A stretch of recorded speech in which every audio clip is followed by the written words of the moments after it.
अल्हम्दुलिल्लाहि रब्बिल आलमीन वस्सलातु वस्सलामु अला सय्यिदिल मुरसलीन अम्मा बाद अऊज़ु बिल्लाहि मिनश शैतानिर रजीम बिस्मिल्लाहिर रहमानिर रहीम। अस्सलाम वालेकुम व्यूअर्स, क्लास 12 फ़िज़िक्स का सब्जेक्ट है अल्टरनेटिंग करंट का चैप्टर हम डिस्कस कर रहे हैं। प्रीवियस लेक्चर में हमने ये डिस्कस किया था अल्टरनेटिंग करंट क्या होता है, उसका ग्राफ कैसे रिप्रेजेंट करते हैं और थोड़ा सा उसका इंट्रोडक्शन हमने पढ़ा था। व्यूअर्स, आज हम ये पढ़ेंगे कि इंस्टेंटेनियस वोल्टेज यानी किसी ख़ास जगह पर अगर हमने वोल्टेज मालूम करनी है तो वोल्टेज मालूम करने का क्या तरीका है। मिसाल के तौर पे ये अल्टरनेटिंग करंट का एक साइकिल है, ये ग्राफ बना हुआ है एक साइकिल का।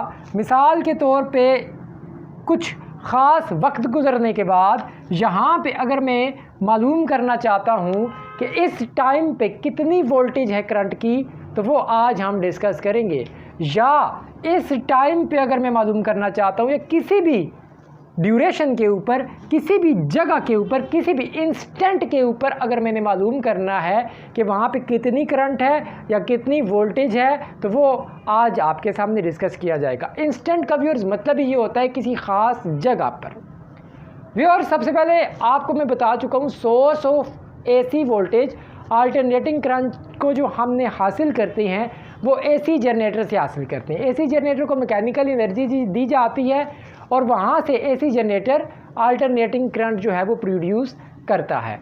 The output of AC generator is given by, previous chapter में आप पढ़ चुके हैं कि ये इसकी जो आउटपुट से जो फार्मूला निकला था लास्ट में, वो जो निकला था V is equal to v naught sine theta. अब वी नॉट से मुराद है मैक्सिमम वोल्टेज। ये जो वी नॉट है व्यूअर्स, ये इस पॉइंट को ज़ाहिर कर रहा होता है और ये वाला पॉइंट भी वी नॉट होता है, लेकिन ये माइनस की डायरेक्शन के साथ होता है क्योंकि नेगेटिव साइड पे होता है। पीक वैल्यू को जो है, पीक वोल्टेज को वी नॉट से डिनोट किया जाता है और पीक करंट को आई नॉट से डिनोट किया जाता है। फार्मूला आया था viewers, V is equal to v naught sine theta, और थीटा आपको पता है ओमेगा टी के बराबर होता है। थीटा की जगह हमने वैल्यू लगा दी ओमेगा टी। उसके बाद V is equal to v naught sine, omega की जगह हमने लगा दी 2 पाई बाय टी, क्योंकि ओमेगा बराबर होता है थीटा आवर टी के। ये भी हम पढ़ चुके हैं कि ओमेगा की वैल्यू होती है theta over t, capital t, और थीटा बेसिकली होता है पूरा जो सर्कल होता है उसको, एंगल को थीटा कहते हैं, वो होता है 2 पाई। थीटा की जगह लगा दिया 2 पाई, लिहाजा ओमेगा बराबर है 2 pi divided by capital T. तो ओमेगा की जगह लगा दिया 2 pi divided by capital T into T, ठीक है ना। और साथ में यहाँ पे आप ये लिख सकते हैं omega is equal to 2 pi divided by capital t. उसके बाद अगर आपको मज़ीद ज़रूरत पड़ती है फ्रीक्वेंसी की तो 1/T एफ़ के बराबर होती है, लेकिन फ़िलहाल हमने फ्रीक्वेंसी को डिस्कस इसमें नहीं करना। ये व्यूअर्स हमारे पास इक्वेशन आ गई। इस इक्वेशन को मैंने आगे लिखा, इसको लेबलिंग की गई है कि किस लफ्ज़ से क्या मुराद है। ये जो V है, कैपिटल V, इसका मतलब है इंस्टेंटेनियस वोल्टेज। आज का जो हमारा टॉपिक है, यानी किसी ख़ास जगह पे हमने वोल्टेज मालूम करनी है तो उसका ये फार्मूला है। V से मुराद इंस्टेंटेनियस वोल्टेज, किसी ख़ास जगह पे वोल्टेज। आगे क्या है, V नॉट का मतलब है मैक्सिमम वोल्टेज, पीक वोल्टेज। तो ये है और ये है, इन दो पॉइंट्स को मैक्सिमम वोल्टेज कहा जाता है। आगे ये जो कैपिटल T है, इसका मतलब है टाइम पीरियड, ठीक है, टाइम पीरियड।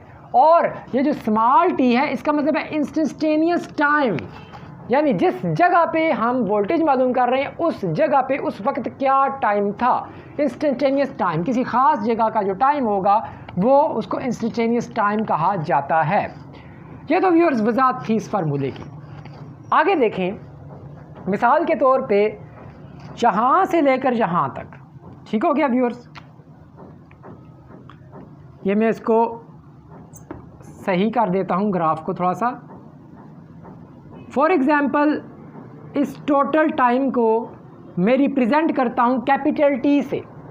मिसाल के तौर पे यहाँ पे टाइम 0 है, यहाँ से करंट शुरू हुआ यहाँ तक गया टोटल। अब मैं टाइम को डिस्कस कर रहा हूँ आपके सामने, ठीक है ना, टाइम कि किस वक्त क्या टाइम होगा। फॉर एग्ज़ाम्पल टोटल टाइम को मैं रिप्रेजेंट कर रहा हूँ कैपिटल टी से, एक साइकिल का, तो लिहाजा हाफ साइकिल का क्या होगा, टी को डिवाइड बाय 2 कर दें। यहाँ तक जो टाइम होगा वो क्या होगा, t डिवाइडेड बाय 2।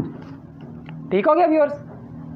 अब मज़ीद इसका जब आप हाफ करेंगे, आपने इस जगह का टाइम मालूम करना है, तो t डिवाइडेड बाय 2 को दोबारा आप 2 से डिवाइड कर दें।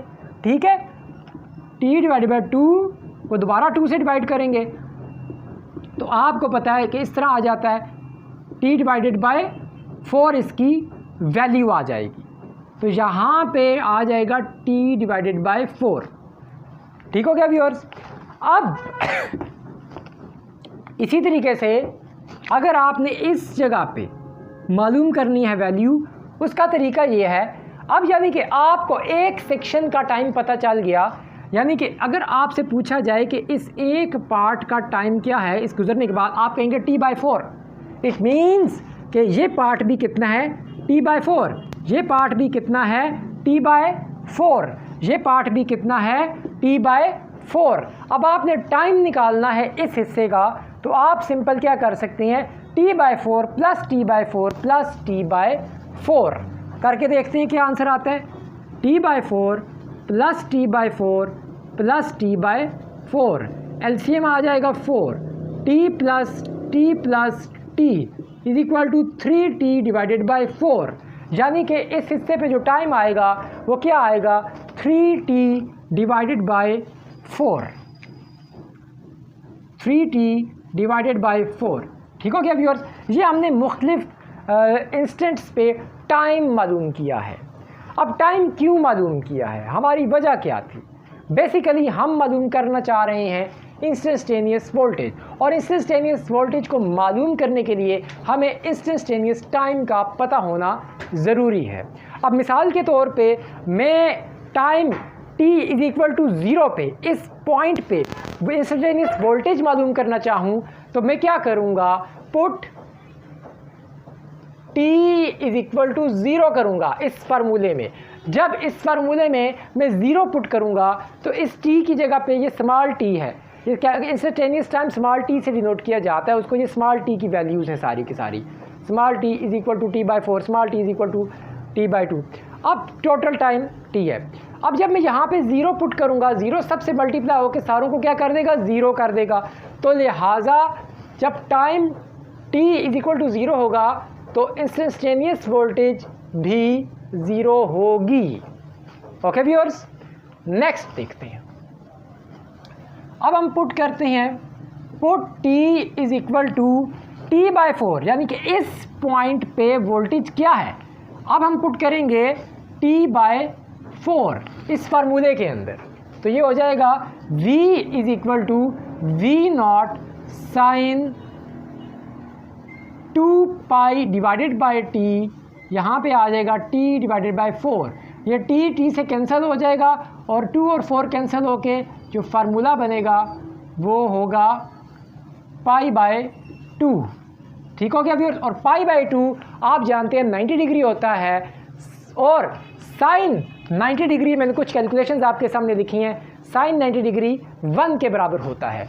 यानी कि ये साइन 90 डिग्री 1 के बराबर होगा तो जवाब आ जाएगा v is equal to v0, यानी कि इंस्टेंटेनियस वोल्टेज मैक्सिमम होगी। टाइम t/4 पे इंस्टेंटेनियस वोल्टेज मैक्सिमम होगी, ये हमने मालूम किया। देन अगेन नेक्स्ट अपना टाइम पुट करते हैं, t डिवाइडेड बाय 2 पे यहाँ पे वोल्टेज क्या होगी, अब इसको चेक करते हैं। Put t is equal to t/2, formula लगाएंगे v0 sine 2π divided by t। अब t की जगह पे t/2 आ जाएगा, ये t से कट जाएगा, 2 से कट जाएगा, बच क्या जाएगा v0 sine pi. Sine pi आपको पता है साइन 180 डिग्री की बात हो रही है, तो 180 डिग्री होता है, साइन 180 डिग्री होता है 0 के बराबर। ठीक हो गया व्यूअर्स। जब साइन 80 की जगह मैं 0 पुट करूँगा, सारे को 0 कर देगा तो जवाब आ जाएगा 0, इंस्टेंटेनियस वोल्टेज 0। और वाकई वो 0 होगी क्योंकि ये लाइन के ऊपर जितनी भी वैल्यूज़ होती हैं वो 0 को शो कर रही होती हैं।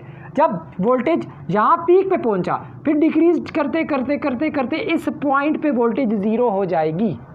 अब नेक्स्ट हम देखते हैं कि इस पॉइंट पे टाइम 3t/4 जब होगा, इस पॉइंट पे वोल्टेज क्या होगी। अब हम पुट करते हैं, put t is equal to 3t divided by 4। अब v is equal to v naught sine, इसकी जगह आ जाएगा 2 पाई डिवाइडेड बाई टी। अब आ जाएगा जी इधर 3t डिवाइडेड बाई 4, टी से कैंसिल, ठीक हो गया व्यूअर्स। अब ये 4 और इसकी वी नॉट साइन और ये कटिंग हो जाएगी, पाई बाय 2 बच जाएगा और यहाँ पे आ जाएगा 3, ठीक हो गया। और 3 पाई बाय 2 बेसिकली 270 की बात हो रही है, तो ये हो जाएगा v naught sine 270 degree. Sine 270 degree कितना होता है, ये मैंने आपके सामने इसकी वैल्यूज़ लिखी है, -1 होता है। तो लिहाजा जब इसकी जगह -1 पुट करूँगा तो जवाब आ जाएगा -वी नॉट, ठीक हो गया व्यूअर्स। जब ये वैल्यू पुट की जवाब आ गया -वी नॉट, और वाकई ये माइनस की डायरेक्शन की माइनस वाली साइड पे है तो जवाब माइनस में आना चाहिए था और माइनस में ही आया है। अब व्यूअर्स हमने टोटल टाइम अपना पुट करते हैं, वो मैं यहाँ पे कर देता हूँ इस जगह पे। अब अगर मैं पुट करूँ put t is equal to total time, यहाँ पे अब वैसे 0 होना चाहिए क्योंकि दोबारा लाइन के ऊपर मैच कर रहा है। अब यहाँ पे करूँ तो v is equal to v naught sine 2 pi divided by t, और इसकी जगह t आ जाएगा, ये t कैंसिल, और साइन 2 पाई किसके बराबर होता है, 2 पाई बेसिकली 360 डिग्री है और साइन 360 0 के बराबर होता है, तो ये सारे को कर देगा 0, ठीक हो गया व्यूअर्स। ये हमने इन सारी जगहों पे वोल्टेज मालूम की, यानी इस पॉइंट पे वोल्टेज क्या थी, शुरू में वोल्टेज थी 0, t इज इक्वल टू 0 पे वोल्टेज थी 0, t/4 पे वोल्टेज थी मैक्सिमम वी नॉट, इस पॉइंट पे फिर वोल्टेज हो गई 0, इस पॉइंट पे वोल्टेज हो गई -वी नॉट, और लास्ट में इस पॉइंट पे वोल्टेज दोबारा 0 हो गई है। ये तरीका होता है व्यूअर्स किसी भी जगह पे इंस्टेंटेनियस वोल्टेज मालूम करने का तरीका। लेकिन इसके लिए ज़रूरी क्या है कि आपको इंस्टेंटेनियस टाइम यानी उस जगह का वक्त मालूम होना चाहिए, ठीक हो गया व्यूअर्स। अब चलें व्यूअर्स, अब देखते हैं फेज़ ऑफ अल्टरनेटिंग वोल्टेज को। फेज़ आप याद रखें बेसिकली कहते हैं एंगल थीटा को, थीटा की जो वैल्यू होती है उसी को कहा जाता है फेज़।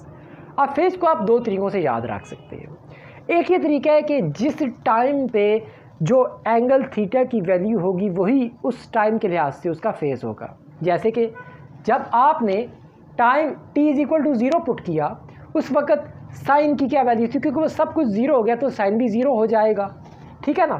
तो यहाँ पे ये 0 आ गया।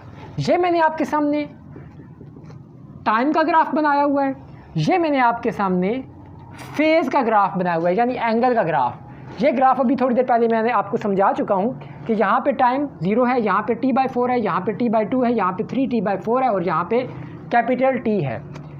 जब टाइम 0 होगा तो एंगल भी 0 होगा।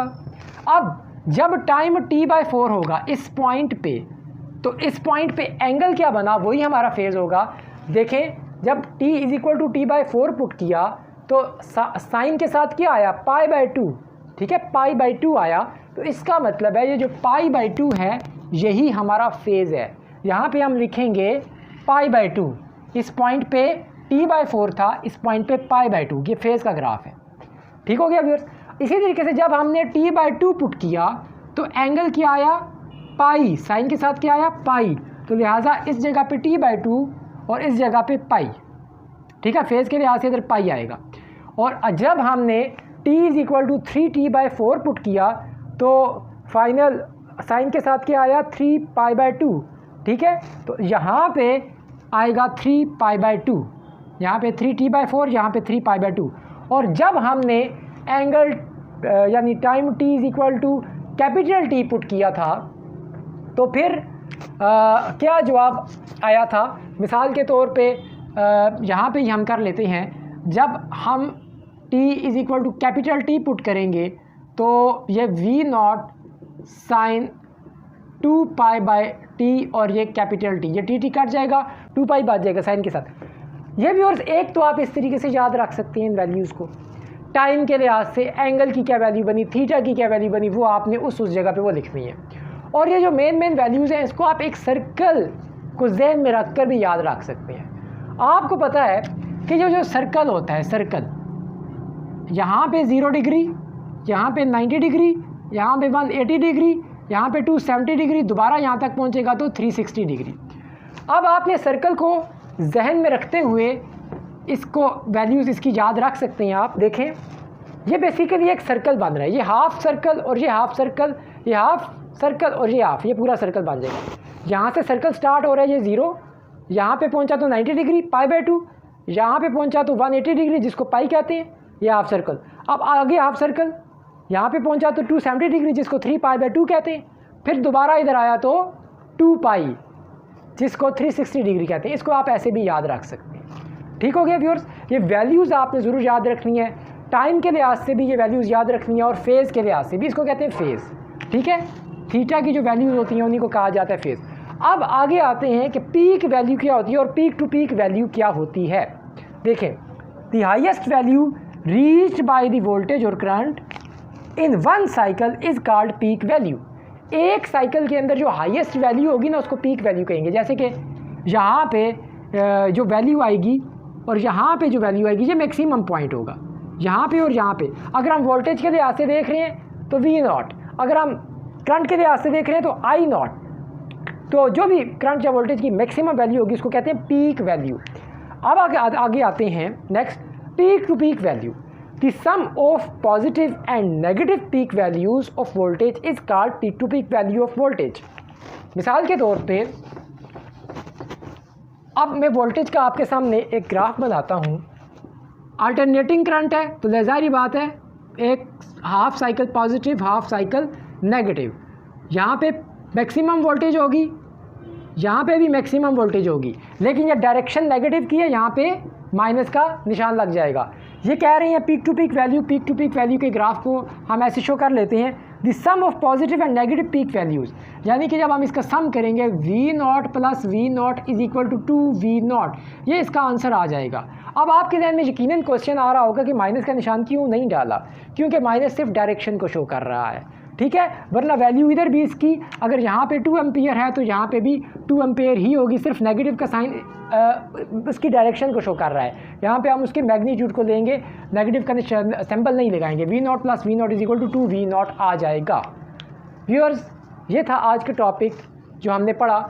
पहले आपके सामने इंस्टेंटेनियस वोल्टेज को डिस्कस किया, उसको वहाँ से आपके पास डिफरेंट किस्म के टाइम्स मौजूद हों, वहाँ से आप इंस्टेंटेनियस वोल्टेज आराम से मालूम कर सकते हैं एक फार्मूले की मदद से।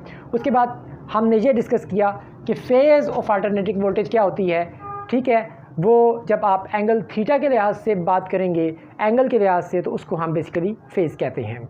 उसके बाद हमने व्यूअर्स पीक वैल्यू को डिस्कस किया और फिर पीक टू पीक वैल्यू को डिस्कस किया। उम्मीद है व्यूअर्स ये लेक्चर आपको समझ आ गया होगा।